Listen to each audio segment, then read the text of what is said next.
Hey everyone, welcome back to the channel 1-2-Step. So in this video, I'm going to show you how to change privacy settings on Twitter. So it's very simple. You just have to open your Twitter account first and go to the profiles. Right after that, go to settings and support. Here you can see privacy and safety. Just click on this. And it depends on what privacy you want to change.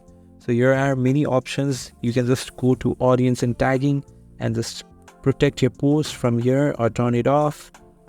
And you can see your post. Mark media you post as containing material that may be sensitive. Just click on this. Or you can see your content you see. Just display media that may contain sensitive content. Or you can mute or block. Direct message, spaces, discoverability and contacts. So there are many options here. In this way you can just change your privacy settings on Twitter. Thanks for watching the video. If you find this video helpful, please subscribe the channel and do not forget to comment down below. Thank you.